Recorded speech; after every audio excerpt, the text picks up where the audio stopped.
representa o amor na saudade, né? Porque ele foi separado à força de sua esposa, né?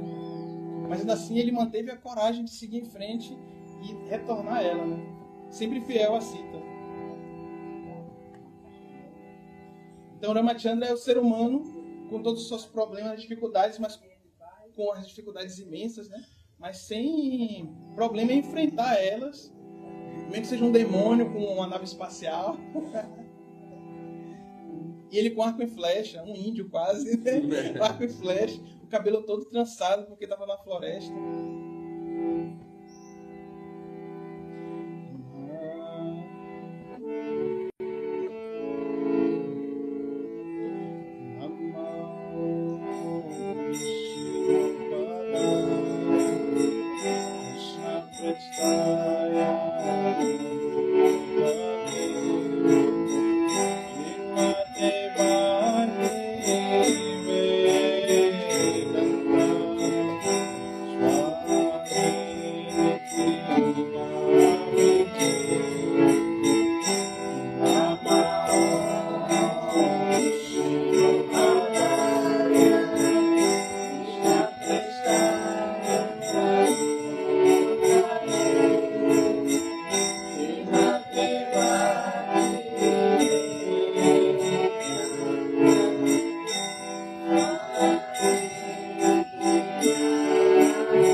Hare Krishna.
preocupada.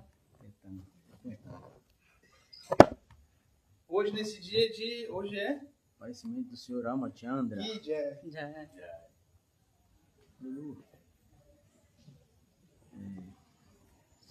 Não arrumou carta?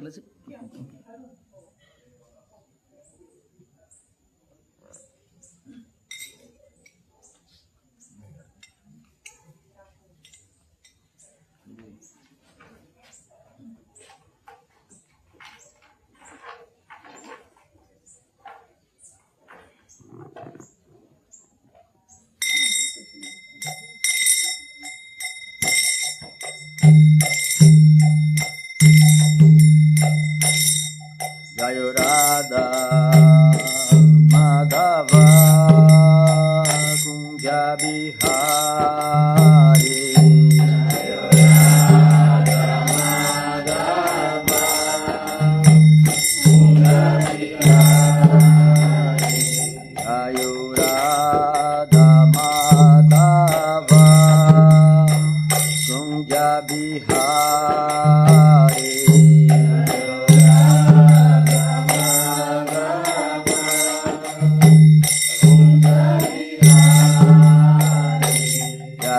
Gopi Janavalabha Girivaradari. Gopi Janavalabha Girivaradari. Jaya Gopi Janavalabha Girivaradari.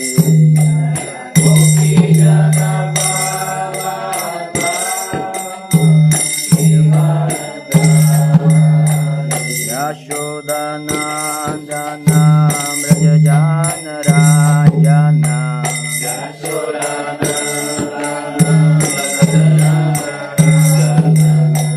Yashodanandana Brajajana Rajana.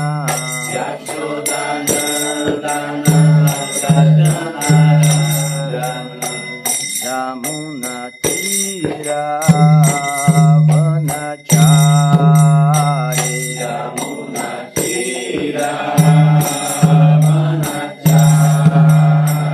Yamuna Tira Vanachari. Yamuna Tira Vanachari. Jayo Radha Madhava Kunja Bihari. Jayo Radha Madhava Kunja Bihari. Jaya Gopi Janavalabha Girivaradari.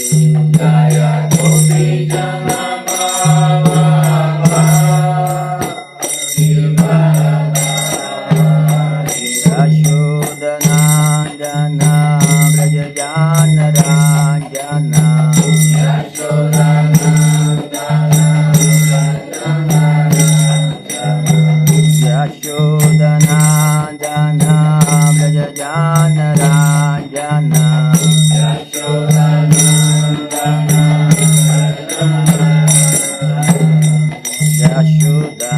Yashodanandana Brajajana Rajana.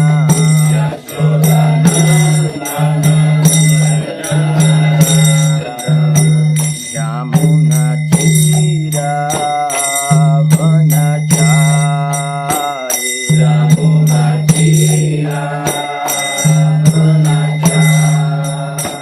Yamuna Tira Vanachari. Yamuna Tira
Prabhupada, Prabhupada. Jaya Jaya Prabhupada Jaya Jaya Prabhupada Jaya Jaya Prabhupada Jaya Prabhupada ki Jaya Sitaram Lakshman Hanuman ki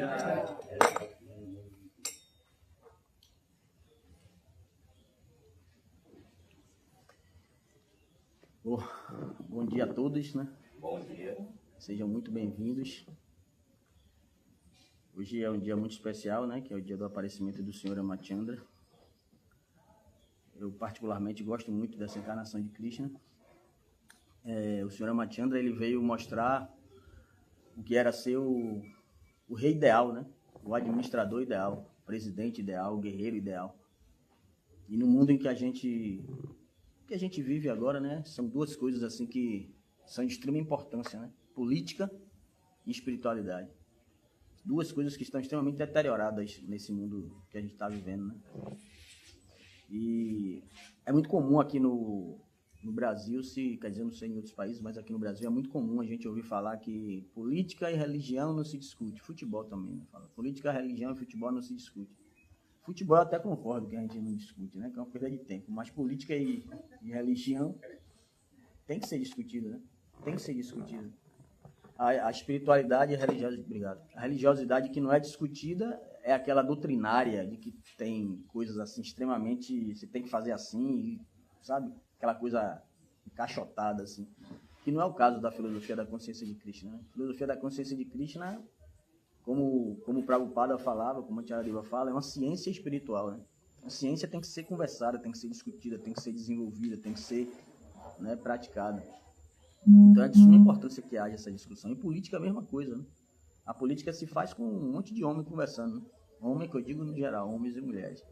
É conversando, é discutindo, né, sobre o que é melhor para aquele povo, para aquela cultura. Política é isso, né? E o Sr. Ramachandra, ele veio trazer exatamente essas duas coisas, né? E veio mostrar que essas duas coisas estão extremamente interligadas, né? Elas não são separadas. No nosso mundo, elas estão separadas. E que isso é um grande erro, né? Isso é um grande erro. Mas na época do Sr. Ramachandra, não. Ele mostrou como isso pode ser feito sem ser um governo teocrático que a gente tem visto na atualidade, que não funciona, né? Não funciona bem. Pelo menos os que nós temos visto não tem funcionado. Não é uma teocracia, mas um governo com bases espirituais, né? Porque um governante está governando, ele é uma alma, ele não é o corpo, ele está governando outras almas. Então, se ele governa pensando que ele é o corpo, e ele pensando que é o corpo, ele vai governar os outros, vendo os outros também como corpos, não vai dar muito certo, né? Vai dar no que a gente está vendo aí. Um governo feito de forma totalmente louca, né? Como tudo nesse mundo. Eu vou ler um verso do Bhagavad Gita aqui, antes de falar um pouquinho sobre Rama, que fala exatamente sobre essa... Ele é posterior ao verso que eu li na última aula que eu dei, né? Que, quando Krishna fala que ele vem para eliminar os canalhas e proteger os devotos. É o verso logo posterior a esse. Eu vou ler e depois a gente vai falar um pouquinho sobre Ramachandra. Repitam, por favor. Om Namo Bhagavate Vasudevaya. Om Namo Bhagavate Vasudevaya. Om Namo Bhagavate Vasudevaya. Om Namo Bhagavate Vasudevaya. Om Namo Bhagavate Vasudevaya. Om Namo Bhagavate Vasudevaya. Jama karma chame divyam evam yove tatvataha tyaktva deham punarjama naiti mam eti sojuna. Jama karma chame divyam evam yove tatvataha tyaktva deham punarjama naiti mam eti sojuna. Tradução. Aquele que conhece a natureza transcendental do meu aparecimento e atividades, ao deixar o corpo, não volta a nascer neste mundo material, senão que alcança a minha morada eterna. Ó Arjuna. Significado. A vinda do Senhor, desde sua morada transcendental, já foi explicada no 6º verso. Aquele que pode compreender de verdade o aparecimento da personalidade de Deus já está liberado do cativeiro material e por isso retorna ao reino de Deus, logo após deixar o atual corpo material. O fato é que, para conseguir libertar-se do cativeiro material, a entidade viva precisa vencer sérias dificuldades. Os impersonalistas e os yogis alcançam a liberação só após muito esforço e após muitíssimos nascimentos. Mesmo então, a liberação que eles conseguem, fundir-se no Brahma-jyoti impessoal do Senhor, é apenas parcial, e há o risco de eles retornarem a este mundo material. Mas o devoto, pela simples compreensão da natureza transcendental do corpo e das atividades do Senhor, alcança a morada do Senhor após este corpo findar e não se arrisca a retornar a este mundo material. No Brahma Samhita, 5º canto, capítulo 33, declara-se que o Senhor tem muitíssimas formas e encarnações. Advayam Achyutanandi Anandarupam. Embora existam muitas formas transcendentais do Senhor, elas são a mesmíssima suprema personalidade de Deus. Deve-se entender este fato com convicção, embora ele seja incompreensível aos eruditos mundanos e aos filósofos empíricos, como se afirma nos Vedas. Purusha Bodhini Upanishad. Ekodevo Nitya Lilanukarato. Bhakta Vyapi Ridi Anta Atma. A suprema personalidade de Deus se ocupa eternamente nos relacionamentos com seus devotos imaculados, em suas muitíssimas formas transcendentais. Neste verso do Gita, o Senhor pessoalmente confirma esta versão védica. Aquele que aceita esta verdade, baseando-se na autoridade dos Vedas e da suprema personalidade de Deus, e que não perde tempo com especulações filosóficas, alcança a mais elevada e perfeita fase de liberação. Pelo simples fato de aceitar esta verdade com fé, pode-se sem dúvida alcançar a liberação. A versão védica, Tat Tvam Asi, realmente aplica-se a este caso. Qualquer um que compreenda que o Senhor Krishna é o Supremo, ou que diga ao Senhor, és o próprio Brahman Supremo, a personalidade de Deus, com certeza liberta-se no mesmo instante e, consequentemente, ganha acesso à associação transcendental com o Senhor. Em outras palavras, este devoto fiel do Senhor atinge a perfeição e confirma isto. A seguinte declaração védica: Tam evam viditvati mrityum eti nanyaha panta vidyate yanaya. Pode alcançar a fase perfeita de liberação, na qual se escapa do nascimento e da morte quem simplesmente conhece o Senhor, a suprema personalidade de Deus, e não há outra maneira de alcançar esta perfeição. Shweta Ashvatara Upanishad 3.8.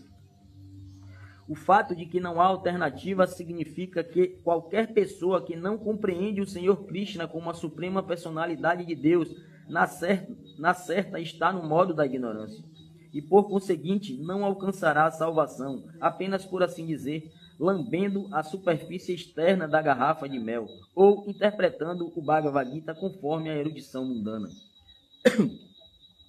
Talvez esses filósofos empíricos assumam papéis muito importantes no mundo material, mas isso não implica necessariamente que eles estão qualificados para a liberação. Tais eruditos mundanos, arrogantes, têm de esperar pela misericórdia imotivada do devoto do Senhor. Deve-se, portanto, cultivar a consciência de Krishna com fé e conhecimento, e com isto alcançar a perfeição. Tradução e significado dados por sua divina graça, Srila Prabhupada. Ungyanam Timirandasya, Gyanam Shalakaya, Chakshunu Militandjana, Tasmai Shri Gurave Namaha. Eu nasci na mais obscura região de ignorância, meu mestre espiritual abre meus olhos com a choque do conhecimento. A ele eu ofereço as minhas mais humildes e respeitosas reverências. Namo Vishnu Padaya Krishna Prestha Pralish Nimata Hridayananda Goswami Tinamani Namaste Guru Vansaya Paramahanta Midase Prabhupada Pramudaya Nishta Siddhanta Nasi.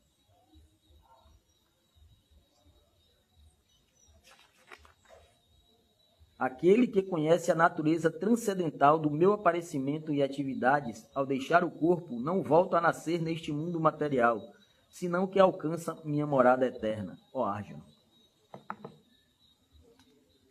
Esse verso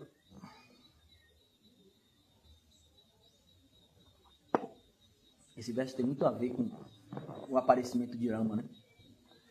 Exatamente por causa disso, porque Krishna está deixando bem claro aqui que não há outra maneira, não existe outra maneira de a gente alcançar assim, a liberação se a gente não compreender os passatempos de Krishna.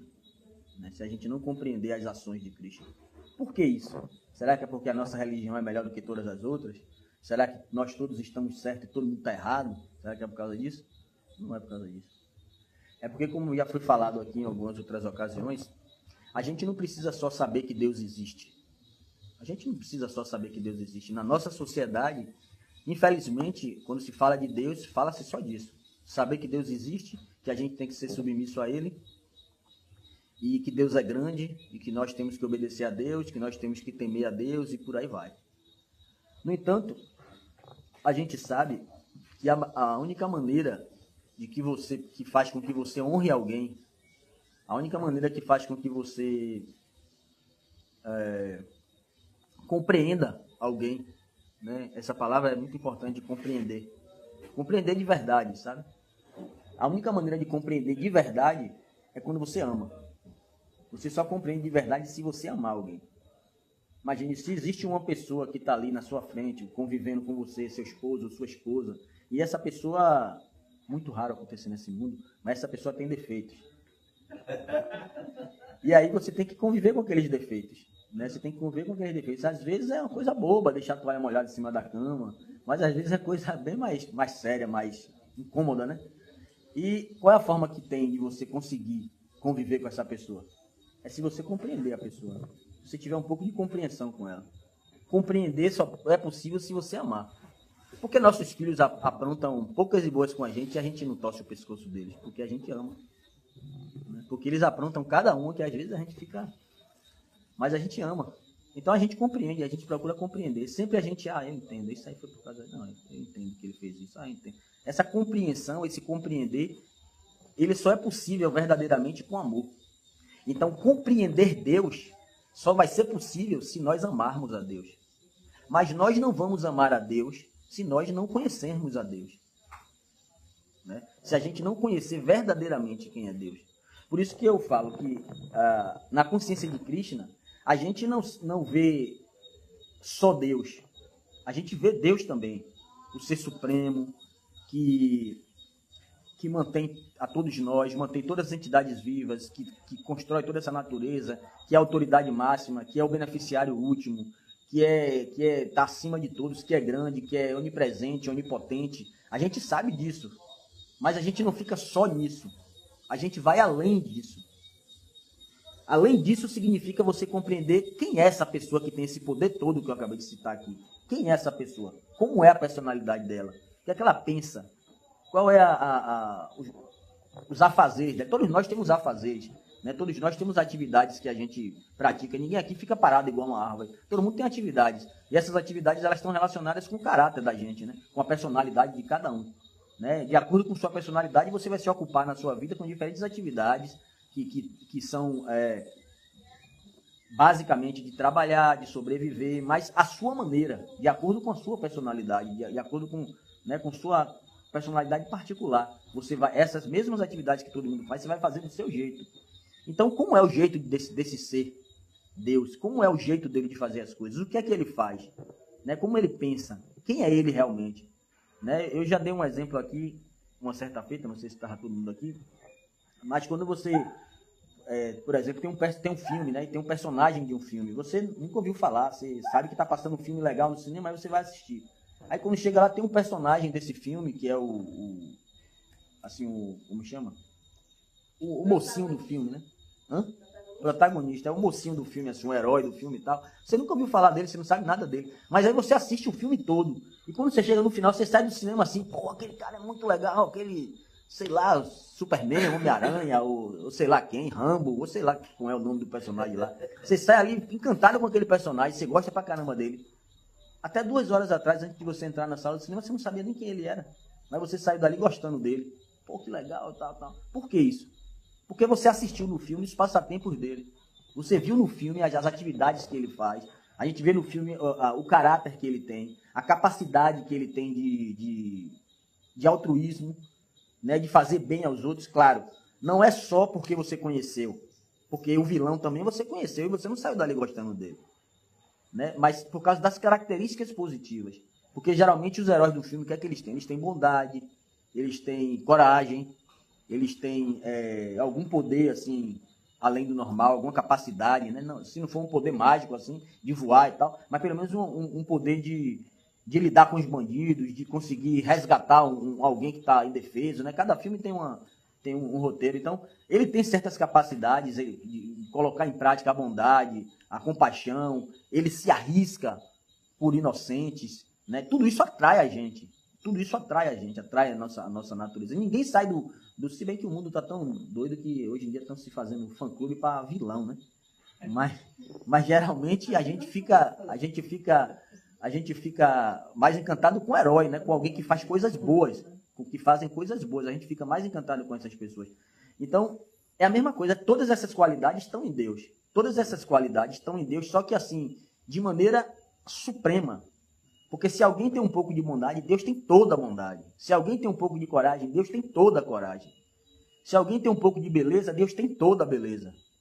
Né? Se alguém renuncia à sua própria satisfação, à sua própria felicidade por outros, Deus faz isso completamente.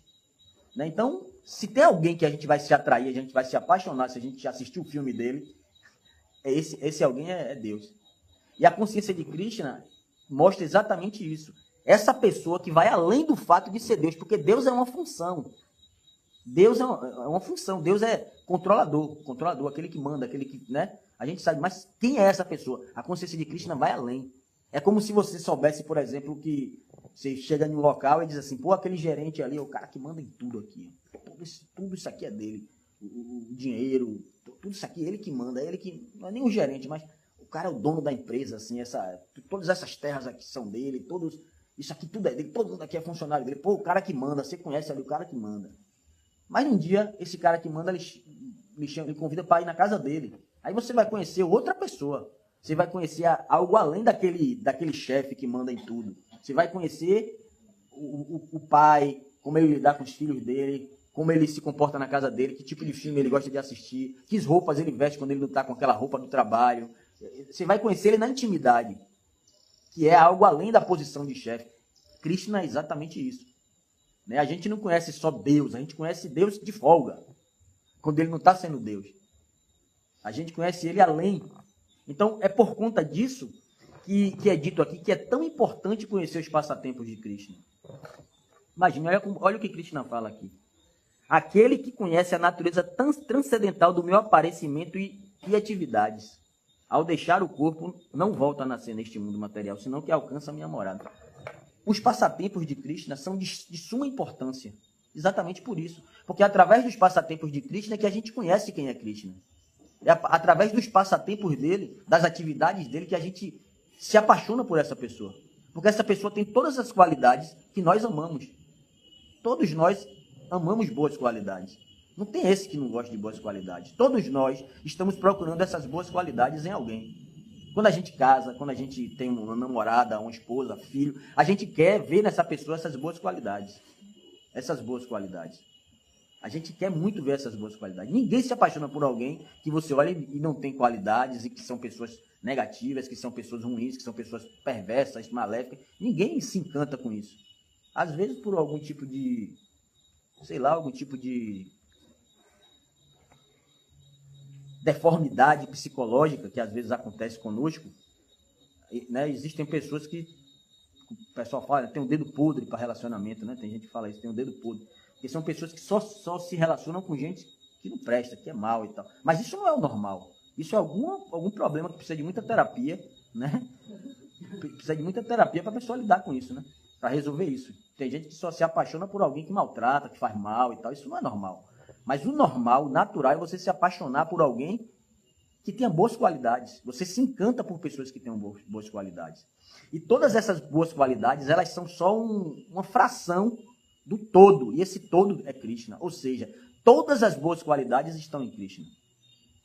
E ele manifesta isso em todos os seus aparecimentos.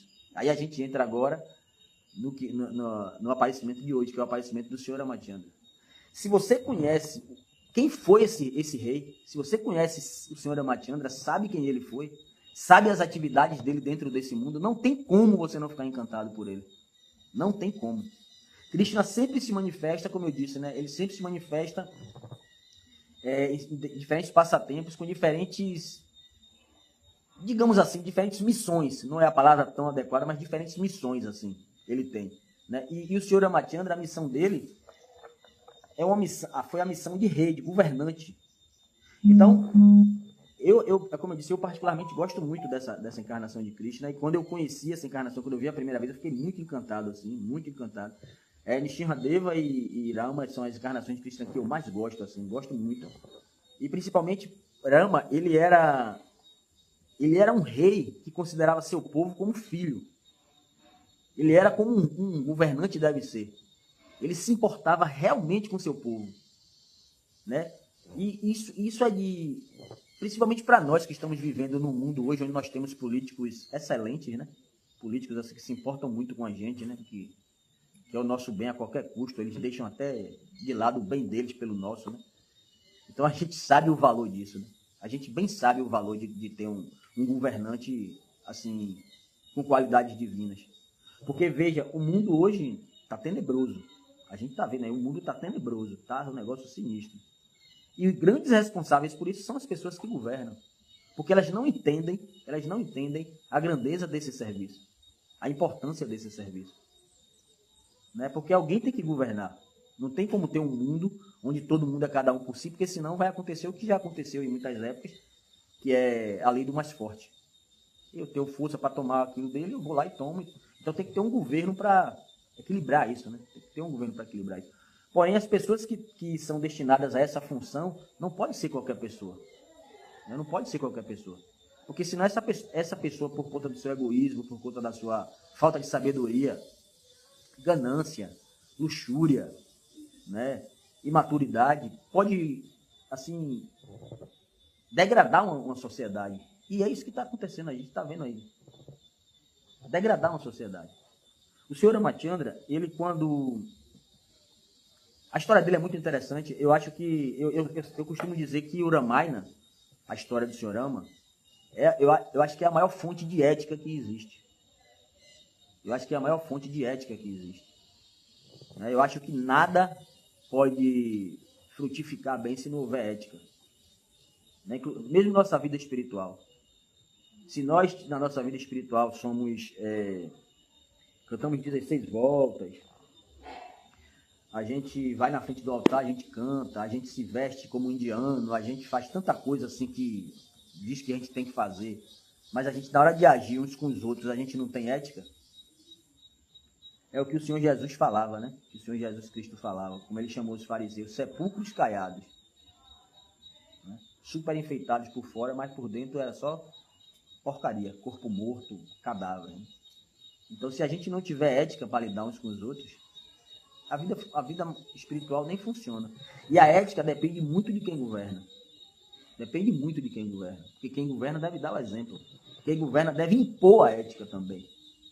Porque às vezes a gente está vivendo em um mundo, atualmente, onde existe, a Tia Deva usou uma expressão que eu vou tomar essa palavra dele aqui, vou falar também, que eu achei interessante, que existe um fetiche por liberdade nesse mundo. Como se liberdade estivesse acima de qualquer outra coisa. E não está, não é assim. Nós precisamos ser livres. Todos nós precisamos ser livres. Porém, liberdade tem limite. Né? A gente ouve, vocês todos já devem ter visto aqui o símbolo do direito, né? Que é aquela mulher com a balança e com os olhos vendados. Não é isso? Vocês lembram dessa imagem? Todo mundo lembra dessa imagem? A mulher com os olhos vendados e com a balança na mão, né? É isso mesmo? Eu estou errado? É isso mesmo, né? Não, estou errado. Ela está com a balança na mão, mas na outra mão ela está com a espada.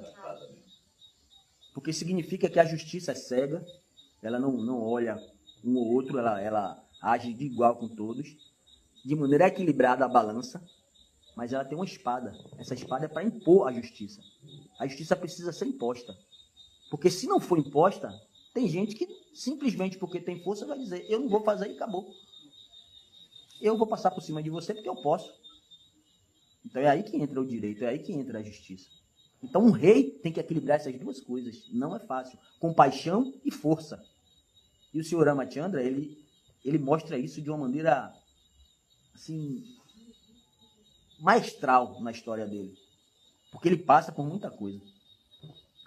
O senhor Ramachandra era, eu acho que todo mundo, a maioria já conhece aqui, mas eu vou tentar contar um pouco da história. Ele era filho de um rei chamado Dasarata. Dasarata era um grande rei, respeitadíssimo, assim, de uma linhagem magnífica, assim.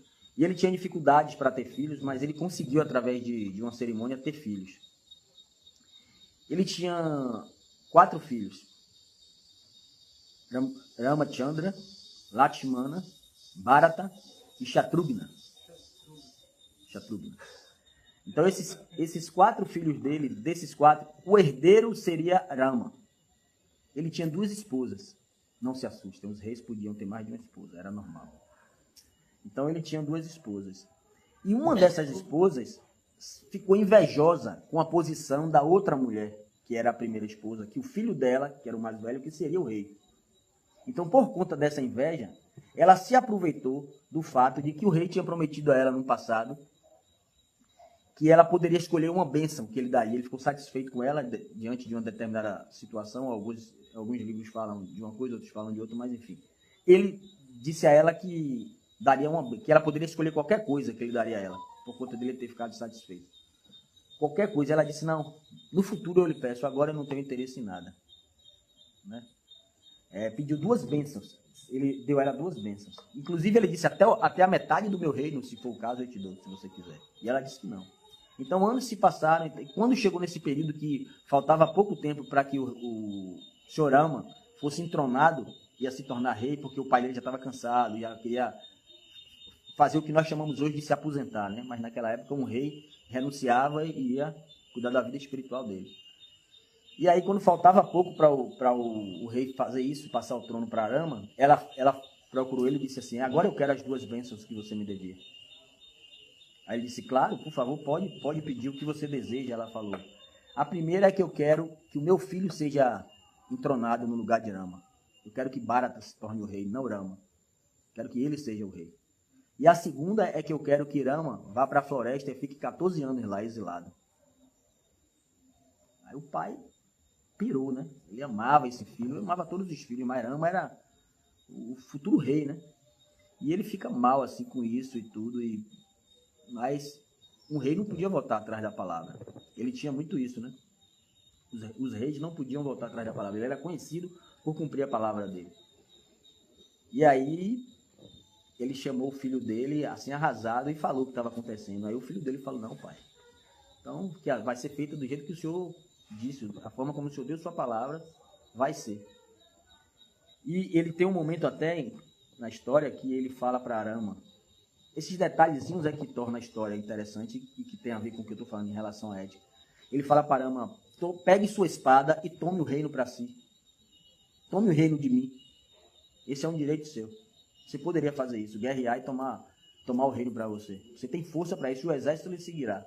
Mas Rama disse, não, de jeito nenhum. A palavra do Senhor vai ser cumprida.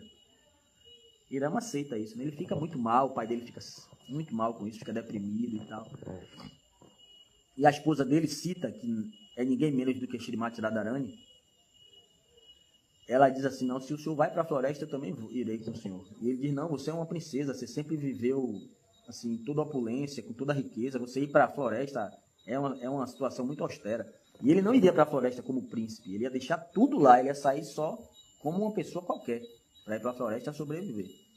E ela, nas escrituras fala que ela arranca as joias dela assim, joga tudo no chão e fala, não, você é meu esposo e onde você estiver eu estarei.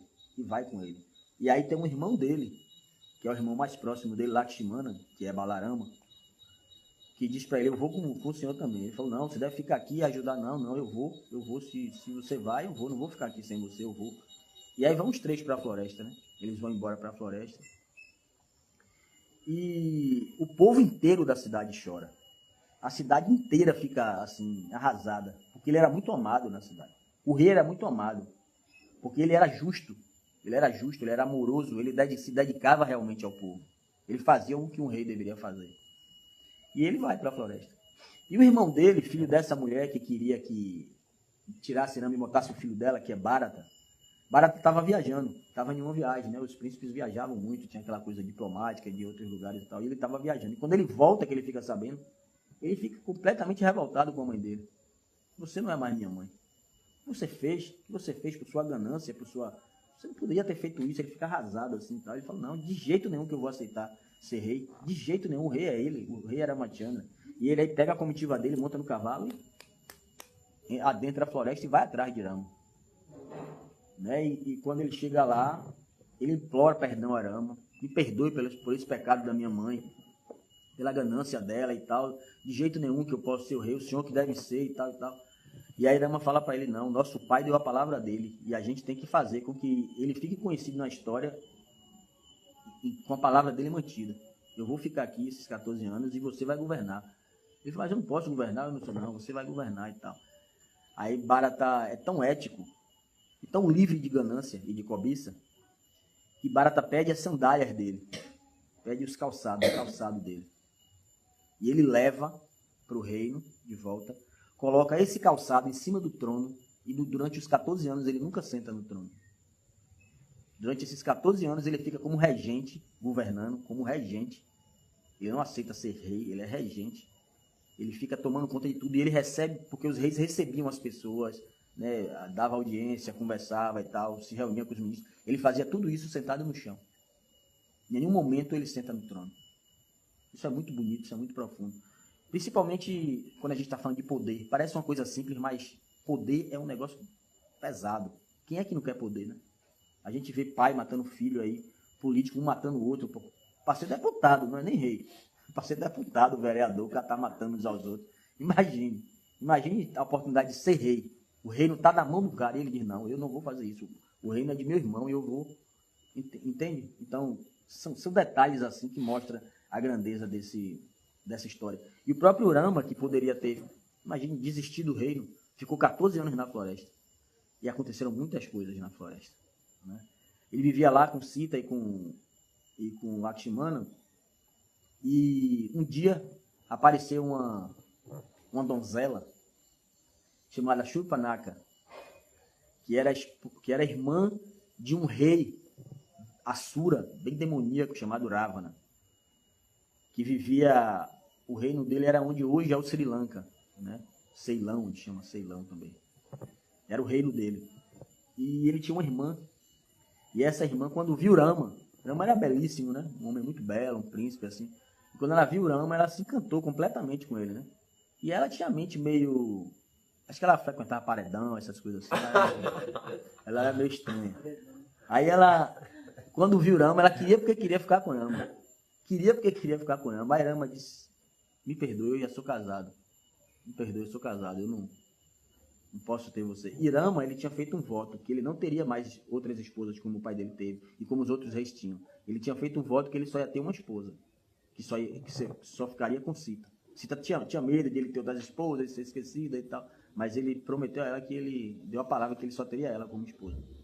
Então ele disse, não, me perdoe, mas eu já sou casado, eu não posso ter você como esposa. Mas meu irmão ali, ele é solteiro. Se eu quiser ficar com ele ali, o Lakshmana disse, Deus é mais. O Lakshmana viu a figura assim, Lakshmana caiu fora, né? Lakshmana não e tal. E aí ela fica frustrada, né? Mas aí ela vê Sita. E Sita, Shrimati Radharani, né, gente? A parte feminina de Deus. As partes femininas que não são de Deus já são bonitas, imagine a parte feminina de Deus.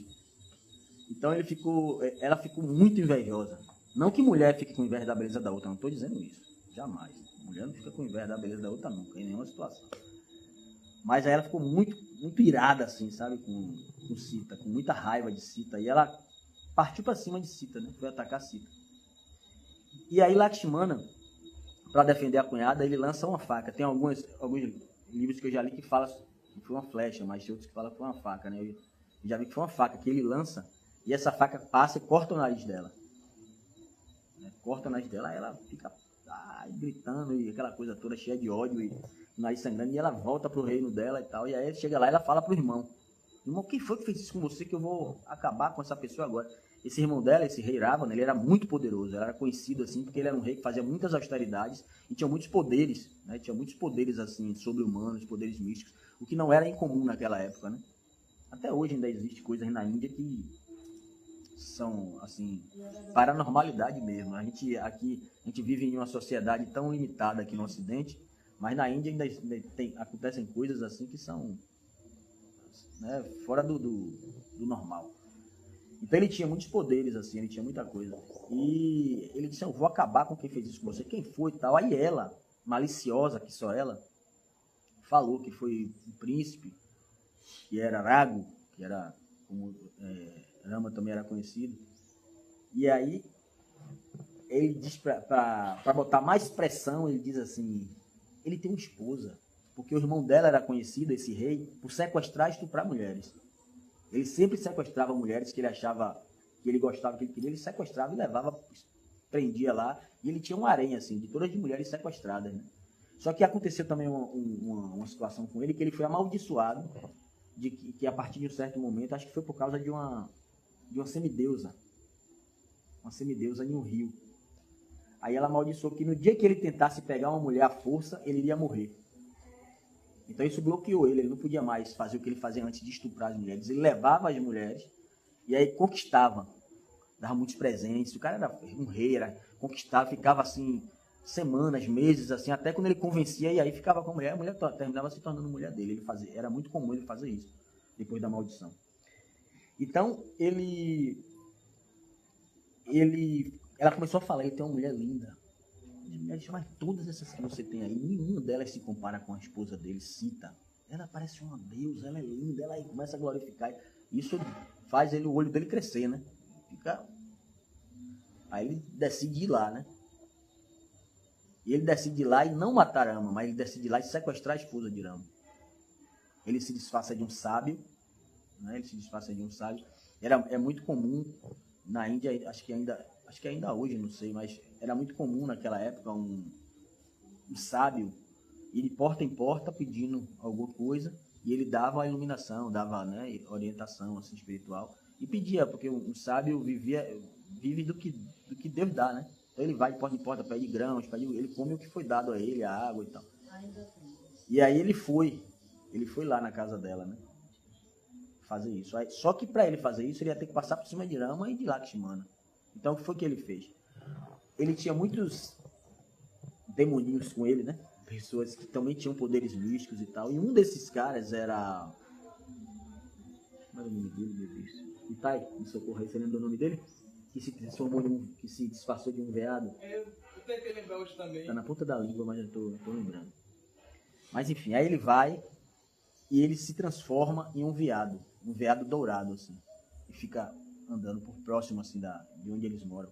Aí Sita, quando vê, nossa, que lindo. Aí ela pede, Rama, traz ele pra aqui pra eu cuidar e tal, pra ser um bichinho de estimação, pra estar próximo. Aí Rama fica assim, não, tá bom, eu vou. Aí fala com Lakshmana, fique aqui, tome conta de Sita, não deixe ela sozinha, porque a gente tá na floresta e sabe que aqui existem muitos... Marite. Aí ele não deixa ela sozinha. Aí ele vai pra floresta. Aí sai caçando esse veado e tal, e Lakshmana fica lá com ela, tomando conta. Aí de repente esse veado corre e começa a gritar, imitando a voz de Rama. Lakshmana, socorro! Lakshmana! Aí Lakshmana tá lá e ouve. Aí Sita, você tá ouvindo? Ele tá precisando de você. Aí ele fala, não, mas ele disse que não era pra eu sair daqui de maneira nenhuma. Ele falou, não, mas você vai deixar ele morrer? Você vai deixar o meu marido morrer, seu irmão? Aí Lakshmana fica doido, vai ficar em uma situação super complicada, assim, não, mas ele disse que eu não posso sair daqui, eu tenho que tomar conta de você. Não, mas ele está precisando de sua ajuda. E o demônio gritando. Aí até quando o Rama consegue atingir o demônio, mata ele, mas vê que era um demônio. E aí nisso Lakshmana já saiu para ajudar Rama. Só que Lakshmana, antes de sair, ele faz um encanto, como eu disse, era muito normal naquela época, né? As pessoas terem poderes místicos. A prática da yoga era bem diferente de hoje. E ele deixa tipo um campo de força ao redor do local, da cabana, do local que ela está. E ele sai, ele diz para ela, não saia desse... Quando você estiver aqui dentro, você vai estar protegida. Eu não sei se é com grãos que ele coloca ao redor e canta mantras. Um círculo, né? E aí ela não pode sair dali. Se ela sair, ela fica desprotegida. Mas enquanto ela estiver ali dentro, ninguém entra. Aí ele entra na floresta atrás de Rama. Aí nisso, Ravana vem como sábio, né? Todo manso, todo, e pede a ela esmolas e tal, e ela tá, sim, claro, vou dar e tal. Ela vai pegar algumas frutas, alguns grãos para dar para ele, e vem dar para ele. Ele fala, mas por favor, vem até aqui. Porque ele vai se aproximar e ele vê que não dá para ele passar. Tem tipo uma coisa assim. E ele não, você vai... Aí ela, não, mas eu não posso sair daqui, se eu pego aqui. Ele fala, mas você não vai me dar. Aí começa a convencer, você vai deixar de alimentar o sábio, a maldição que isso vai trazer para sua casa e tal. Aí eu sei que ele convence, aí ela passa. Quando ela passa, ele revela quem realmente ele é e aí sequestra ela. E eu tô resumindo porque a história é bem longa, né? A gente não vai ter tempo para contar tudo aqui. Mas ele leva ela para esse reino e ele fica durante semanas tentando convencer ela, conquistar ela. E ele aí traz presentes e tal, e ela sempre despreza os presentes dele. Tem um momento que até foi retratado num filme, nesse filme que está na Netflix, que ele fala, eu não trouxe nada. Hoje eu não trouxe presente nenhum, não trouxe nada. Mas eu trouxe meu coração. Eu trouxe meu coração, por favor, aceite. Eu posso me transformar em seu criado, aceite meu coração. Aí ela fala assim, que espécie de presente é esse? Algo que daqui a pouco vai parar de funcionar. Porque ela disse que Rama vai chegar e ele vai sofrer as consequências disso, né? E os diálogos dela, assim, com esse demônio é muito interessante, assim, as coisas que ela fala são muito, demonstram ser uma mulher, assim, muito forte, muito determinada, é bonito, muito bonito. As investidas que Ravana faz e a forma como ela contra-argumenta com ele, assim, é muito, muito belo. E aí Rama fica desolado, né? Rama fica desolado na floresta, ele começa a sair tentando encontrar ela, tentando saber onde ela foi, e aí de repente ele encontra na floresta um ser bem estranho, que parece ser metade homem e metade macaco. E esse ser fala com ele de uma maneira assim, ele vê que esse ser tem um dom da palavra, fala de maneira poética, de maneira belíssima. E é amor à primeira vista. Amor à primeira vista quando esse ser encontra ele. Esse ser é Hanuman, que nós aqui, a maioria, acho que todo mundo já ouviu falar de Hanuman. Inclusive Hanuman tem mais templo na Índia do que Krishna. Por aí vocês tiram a grandeza dessa pessoa. Né? Hanuman, ele é um ser também de... Assim, é o super-homem da Índia. É um grande herói, né? E tem características assim, muito especiais. E grandes poderes, né? Grandes poderes que ficaram adormecidos nele, porque ele tinha tanto poder e não tinha controle quando ele era muito jovem. Então ficou adormecido. E esses poderes despertam nessa jornada. Né? Faz com que os outros seres do povo dele, que eram macacos, que eram homens, meio macacos, acho que eram Kinaras, se eu não me engano, essa espécie. Vanaras. E aí ele encontra essas pessoas e ele fala, eu sou ministro do rei Sugriva, que era o rei dos Vanaras. E aí Hanuman reconhece ele, né, reverencia e tal, e ele vai junto com ele para onde está esse rei. Só que esse rei tinha sido deposto pelo irmão, Bali, que era também um macaco muito poderoso. Então, Rama vai pedir ajuda do rei Sugriva, porque Hanuman não tem exército. Rama deixou tudo lá, né? Inclusive falam para ele voltar no reino, pegar o exército dele, mas ele fala, não, eu dei minha palavra ao meu pai e eu não tenho reino, agora eu vou viver 14 anos sem reino, sem nada, então eu não posso fazer isso. Então ele vai buscar a ajuda de Sugriva, que é o rei desses macacos, dos Vanaras, né? Vanaras. Aí quando ele chega lá, Sugriva fala, infelizmente eu não tenho como lhe ajudar, porque eu perdi todo o meu reino, todo o meu exército, meu irmão usurpou meu trono. E aí, acho que Lakshmana é meio pragmático assim, né? Balarama, né? Aí ele fala, por que você não luta com ele e toma seu reino de volta? Tem que lutar e tomar seu reino de volta. Você vai deixar essa injustiça? Ele fala, ele é muito poderoso, ele é muito forte, eu já tentei, mas eu realmente tenho medo dele, ele é muito poderoso, ele é muito forte. Ele, não, mas vá, porque agora você está com o Senhor Supremo aqui. E com o Senhor Supremo você não tem como perder. Por mais que pareça uma luta assim que você não vai alcançar a vitória, mas você alcança. Com o Senhor Supremo ao seu lado, você alcança. E aí ele vai para onde está Bali e desafia Bali numa luta, né? Desafia. Bali é poderoso. E Bali vai e luta com ele. Nesse filme, que está na Netflix, não sei se vocês já assistiram aqui, no momento da luta deles, tem uma construção, tipo uma montanha, assim, uma pedra grande, assim, que na hora eles batendo para lá, se batendo para cá, aquilo tá para cair. Aí vai cair em cima das pessoas, crianças e, né, crianças macaquinhos assim e tal. E ele começa a segurar. Ele para de lutar para segurar aquilo, para proteger as pessoas. E Bali vem e continua atacando ele. Aí, nesse momento que ele faz isso, aí Rama puxa uma flecha, e Rama fala assim, não, antes Lakshmana fala assim, ele não vai conseguir vencer Bali, ele é fraco, ele não tem como realmente ser rei desse povo, porque ele é fraco, ele não merece o trono, porque o rei tem que ser forte, né? E aí nessa hora que ele começa a segurar, mesmo Bali batendo nele, ele não solta, porque ele prioriza de cuidar das pessoas que estão ali.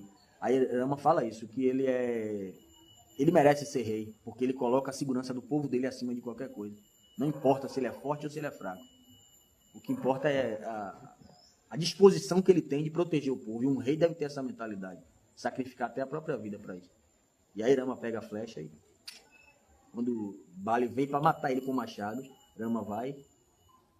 Essa parte, eu fiz questão de falar essa parte porque ela é muito delicada, assim, porque parece assim que foi uma coisa injusta. Porque era uma luta de igual para igual. Os kshatriyas têm essa coisa da honra de lutar, né, sem trapaça. E parece uma trapaça, porque eles dois estavam lutando e Rama vai, interfere e mata Bali. Aí parece, pô, mas tá errado isso, né? A gente pensa assim, né? Pô, tá errado. Ele estava lutando de igual para igual, não tinha nada que 2 contra 1 e tal. Mas tem um fato muito importante nessa história, de que o que Rama fala, um rei é aquele que protege seu povo, que coloca seu povo acima de si mesmo, ou seja, uma pessoa ética, uma pessoa que entende o valor da sua missão. E se a pessoa entender, por mais que ela seja mais fraca, por mais que ela pareça não merecer aquela posição, por mais que ela esteja perdendo, por mais que não tenha chances dela vencer, Deus vai interferir. E não é injusto que Deus interfira. Então, a flecha que Rama lança, que mata Bali, não é injusta, porque Rama é Deus. Aquilo ali é o próprio Senhor Supremo interferindo para ajudar alguém que é muito mais ético do que outro que é mais poderoso. Então, ser mais poderoso não atrai tanto a Deus do que ser mais ético, ser correto. Então, ele recupera o reino dele e com esses macacos, eles vão para... Tem toda aquela história que acho que todo mundo conhece, eles vão para até Lanka, chega lá, não tem como atravessar, porque é o oceano, né, que separa a Índia do Sri Lanka, é o oceano. E aí Rama pede ajuda ao semideus do mar, o semideus do mar fica demorando um pouco, aí Rama diz que se ele não aparecer, ele vai dar um jeitinho nele, aí ele aparece logo. E aí ele diz a ele, escreva o seu nome nas pedras e elas não afundarão. E ele faz isso e vai colocando pedras, as pedras ficam boiando, né, com o nome de Rama, e faz a ponte. E que ele chega lá e tem a luta toda, ele mata Ravana e tal, enfim. Mas o que acontece? Esse grande passatempo, ele ensina muita coisa. Como eu estou dizendo, ensina muita coisa, principalmente em relação à ética. Né? Rama, quando ele se torna... porque um rei, quando vence outro reino, isso está na história, né? Em toda a história a gente vê isso. Um rei, quando conquista outro reino, que ele derruba outro rei, geralmente o outro rei morre, né? Quando tem uma luta, alguma coisa assim, ele se torna rei daquele lugar. Porque ele conquistou, ele tem direito, né? Ele conquistou aquele reino. Mas Rama não se torna rei. Rama entrega o reino de Ravana ao irmão de Ravana, que era justo, que era uma pessoa diferente de Ravana, que inclusive ficou contra o sequestro de Sita e foi considerado por Ravana traidor. E ele fica ao lado de Rama. E quando Rama derruba Ravana, Rama entrega o reino a ele. Então, assim, ele era muito, muito ético, né? A história de Rama, acima de qualquer coisa, é uma história de ética, né? De demonstrar essa coisa da ética. E não tem como você não se encantar e não ser conquistado pelo Senhor Rama, quando você conhece a história dele. Então, tudo isso faz a gente voltar àquilo do verso que a gente leu hoje, né? Que os passatempos, as atividades de Krishna, as atividades do Senhor Supremo, elas nos purificam, né? Nos purificam completamente, porque não basta só saber que ele é poderoso, que ele é Deus, que ele manda em tudo e que a gente está abaixo dele. A gente precisa saber quem é ele de verdade, conhecer ele. E conhecer ele significa se relacionar com ele. Porque à medida que você vai conhecendo Krishna, à medida que você vai na sua vida espiritual exercitando isso de conhecer os passatempos e, né, praticando, cantando o santo nome, você vai criando uma relação com Krishna. Né? Pode parecer que não, mas quem já é praticante já aqui há algum tempo sabe disso, sabe o que eu estou falando. Você sente realmente que você não está sozinho. Você sente a presença de Krishna. A presença de Krishna não é só eu tenho que ter fé. Eu tenho que ter fé e quando eu morrer, eu vou chegar no céu. Não é assim. Na consciência de Krishna a gente aprende que não é assim. Você pode chegar no céu mesmo nessa vida. Porque é o estado de consciência que você vai estar vivenciando que vai dizer se você está no céu ou no inferno. Né? Às vezes tem pessoas que vivem no inferno sozinho lá, sem ninguém mexer com ela, mas ela está no inferno. Então a vida espiritual é isso, né? A gente precisa estar bem, E isso acontece quando a gente está com Krishna, está com a presença dele, quando a gente está com a companhia dele. E isso só é possível conhecendo ele. À medida que você vai conhecendo ele, à medida que você vai se esforçando para conhecer Krishna, seja como Rama, seja como Nrsimhadeva, seja como o próprio Krishna mesmo, à medida que você vai se esforçando para conhecer Krishna, ele vai se revelando. De acordo com cada passo que você dá, ele também dá. Ele não fica parado lá. Ele vai dando passos em sua direção. Uma vez um devoto me disse, quando você dá um passo em direção a Krishna, ele dá 10 em direção a você. Né? Então, conhecer os passatempos de Krishna, assim, é algo de extrema importância. Eu acho que é a parte mais importante do processo da consciência de Krishna, do nosso processo. Né? Que a gente deve cantar os santos nomes, claro, mas a gente deve conhecer os passatempos de Krishna. Por isso que é crucial ler as escrituras, né? Conhecer as escrituras, conhecer esses passatempos, conhecer sobre as encarnações de Krishna.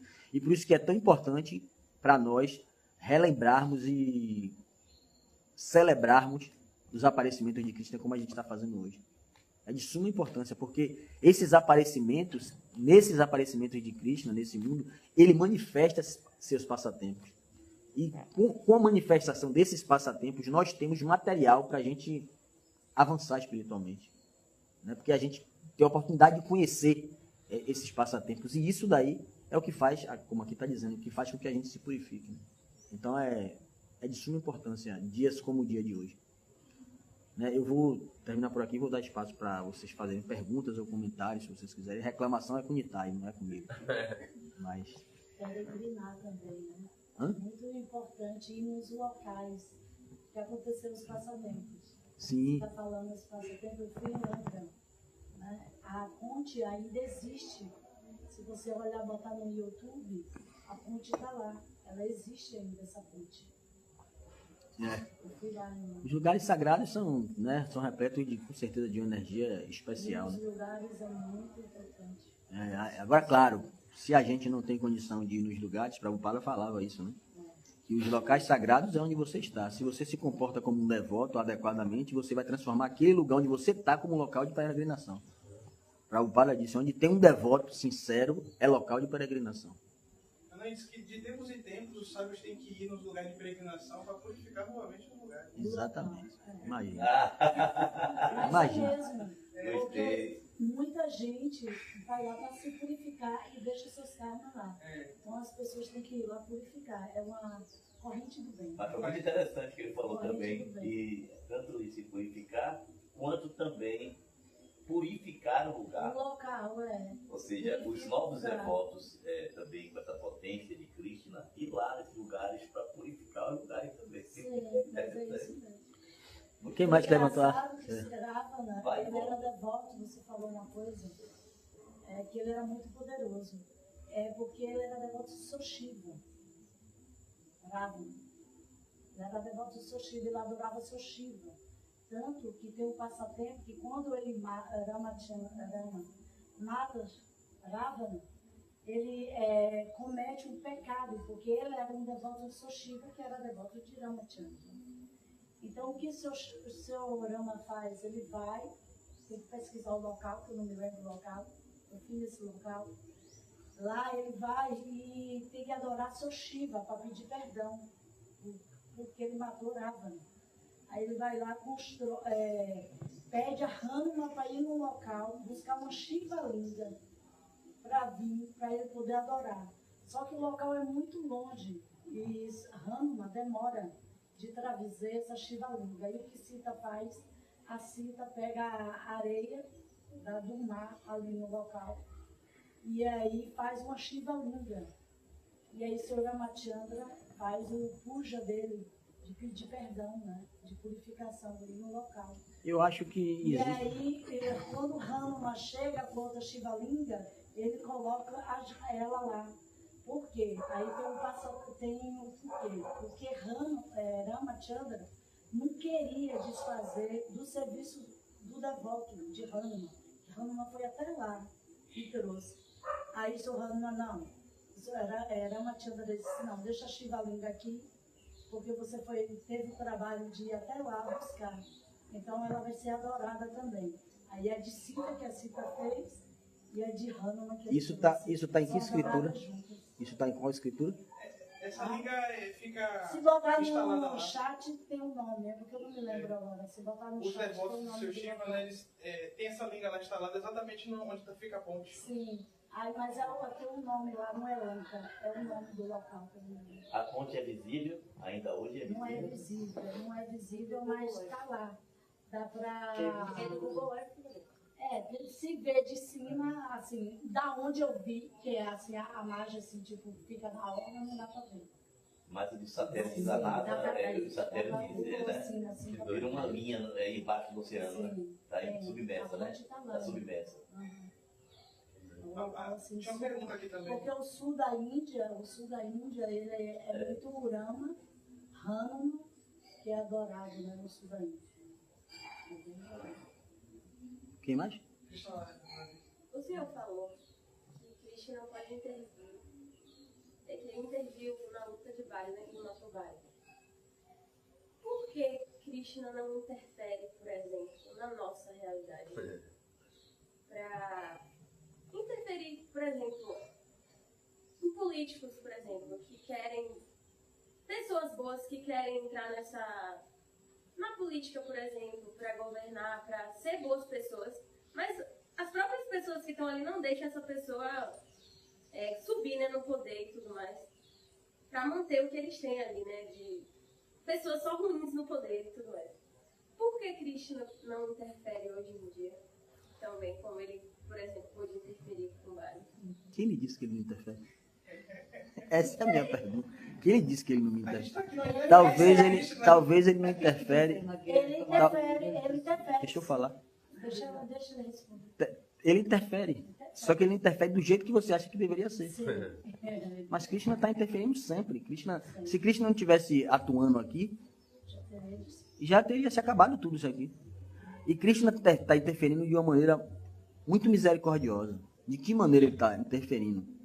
Ele está dando a gente, como nós, a oportunidade de fazer esse serviço dele.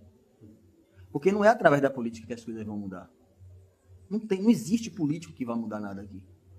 Porque a própria política, ela está contaminada, ela está distorcida. O que é política? O que é que, por exemplo, o Rama ensina o que é política? O que é ser rei?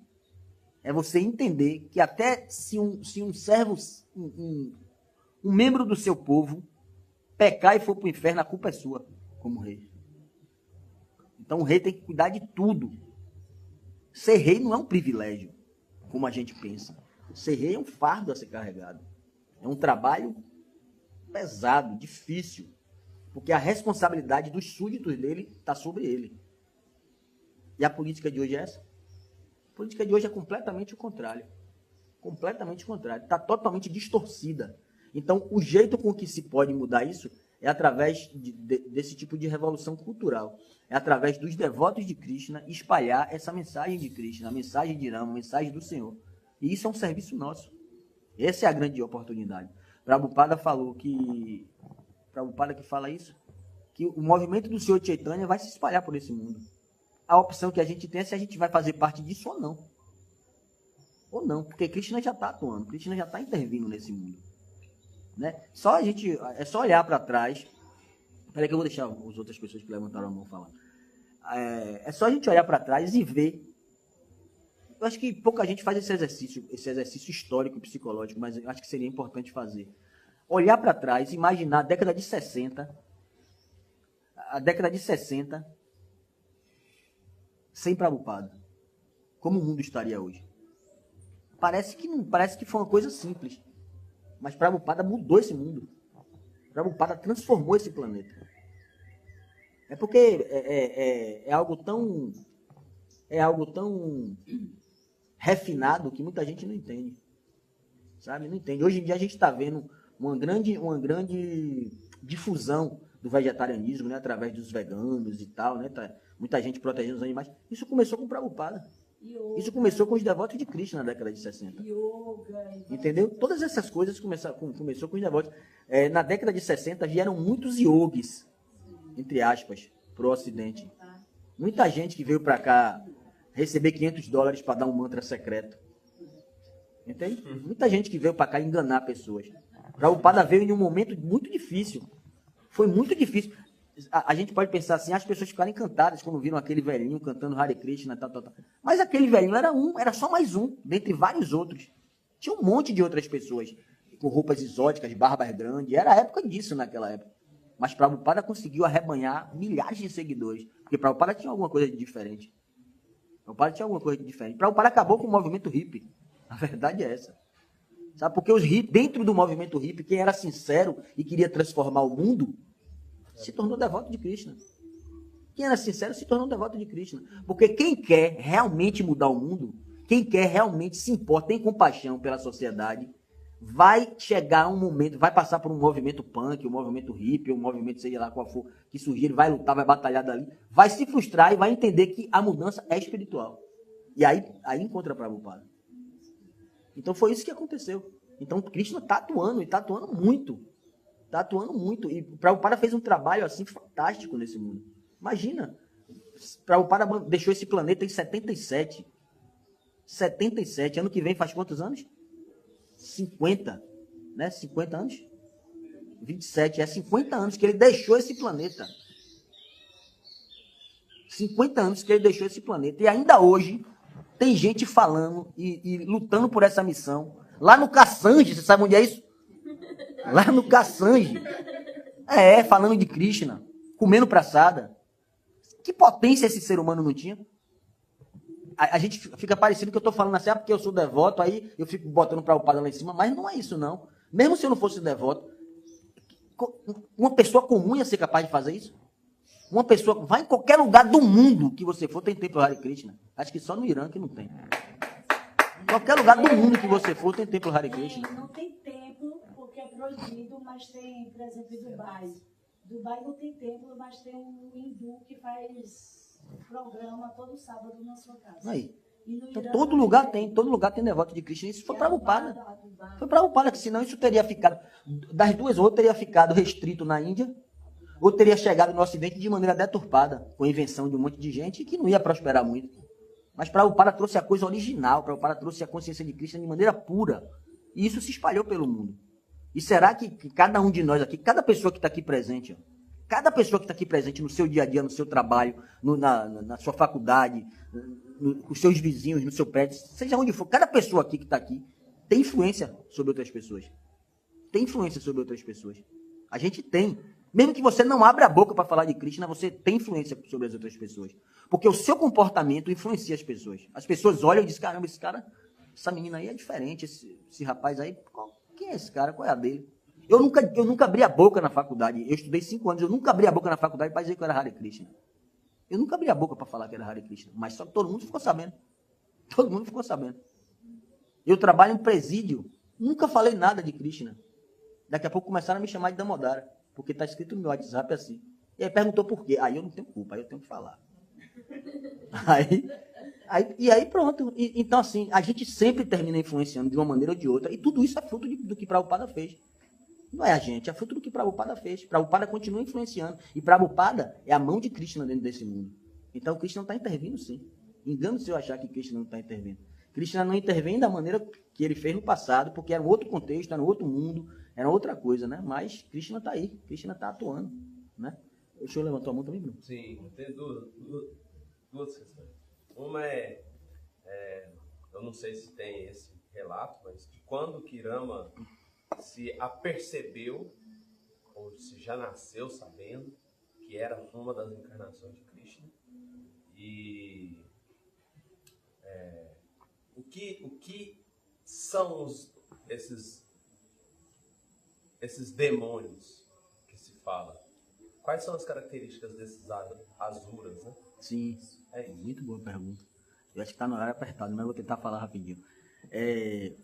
Krishna, quando ele vem a esse mundo, quando ele vai atuar em seus passatempos, ele sabe que ele é ele e ao mesmo tempo não sabe.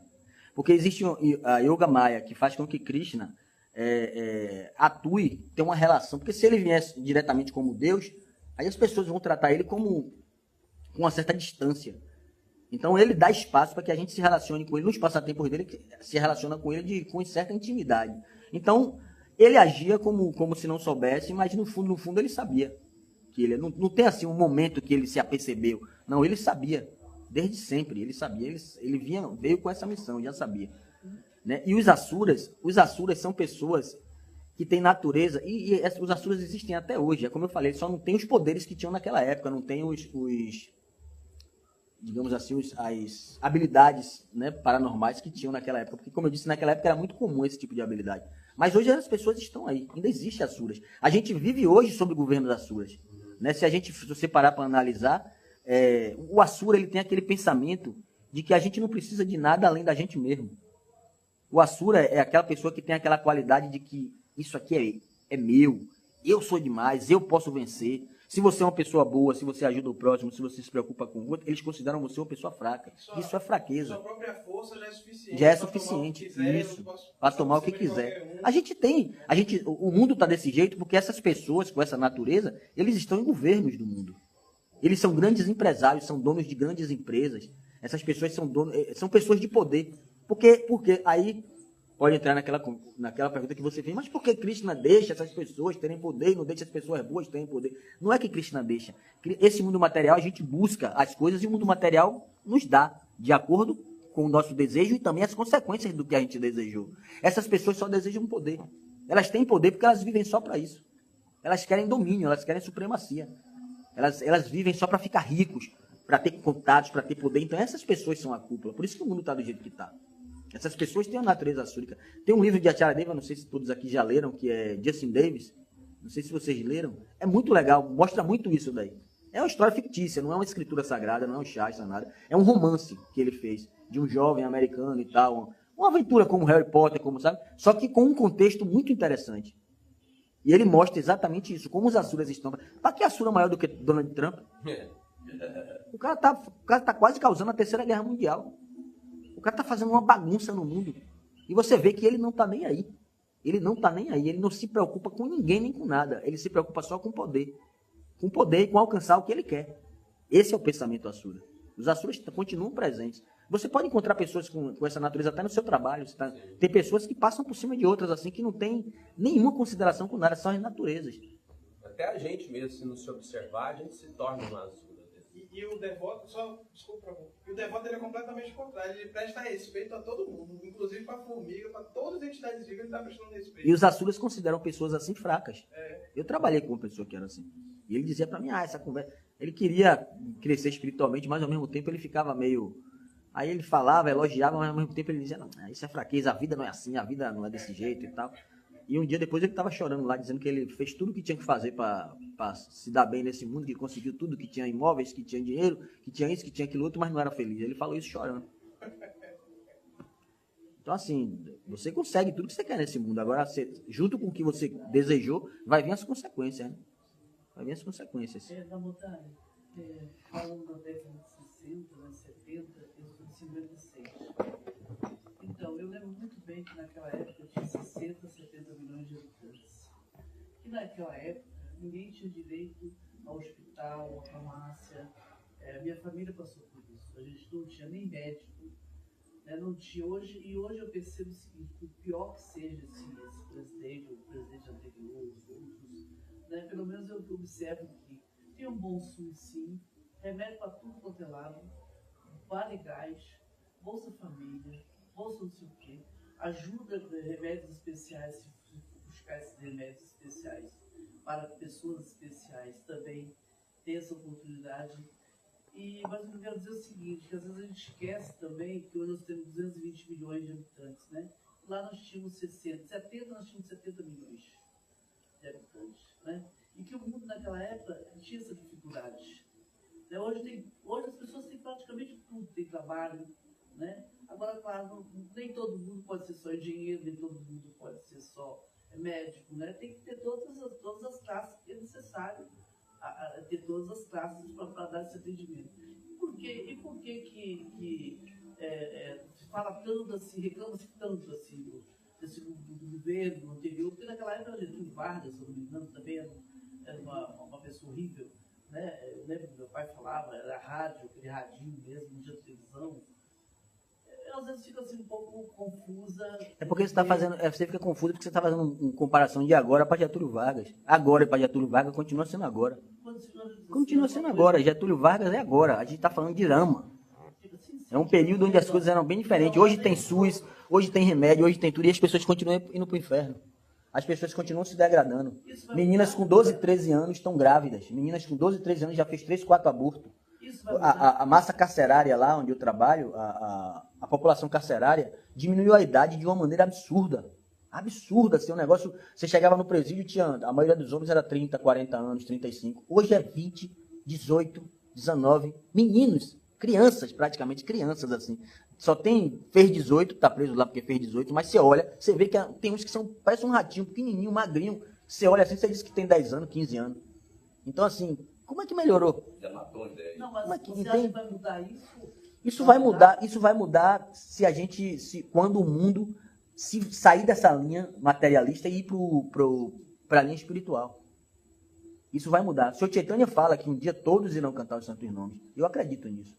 Eu acredito porque não tem mais para onde ir. A coisa boa de estar no fundo do poço é que você fica batendo assim, não tem mais para onde ir. O único lugar que tem é para cima. Dá pra acabar, né? Não tem mais como descer. Entendeu? Não tem mais como descer. Tem que subir. Tem que subir. E é o que está acontecendo. A gente está descendo a um nível. A gente que o Bhagavatam fala o que é que vai acontecer no final de Kali Yuga. O Bhagavatam fala, é assustador. Kali Yuga é... A coisa ainda está boa. A coisa ainda está boa. Então vai ficar pior. Vai. O Bhagavatam fala que chegará o tempo em que mães abortarão para comerem seus fetos.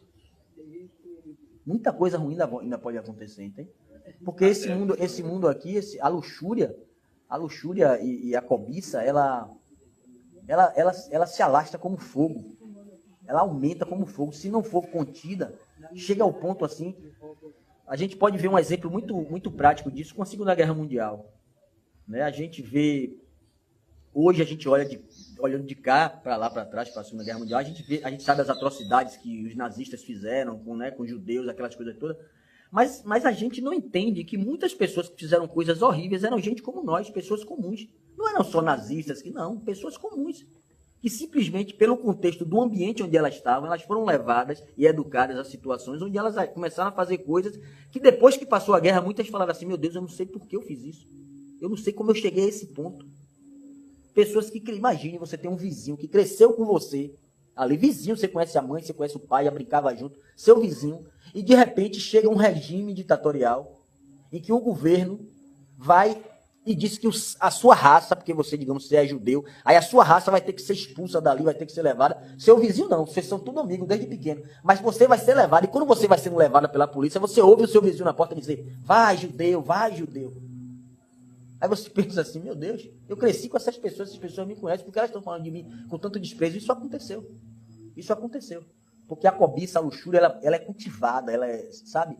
Foi cultivada naquele período, naquele tipo de governo. E as pessoas fazem coisas assim, atrocidades assim inimagináveis. Qualquer um pode fazer isso. Por uma pessoa que até subverteu os Tem vídeos. mais alguém para falar? Pegou coisas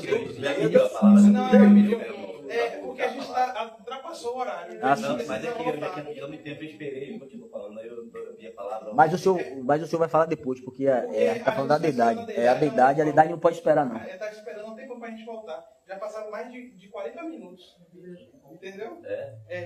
A aula já acabou há 40 minutos. Então, vou agradecer para a Bodai. Obrigado pela oportunidade. Então, eu gosto de para o Padre.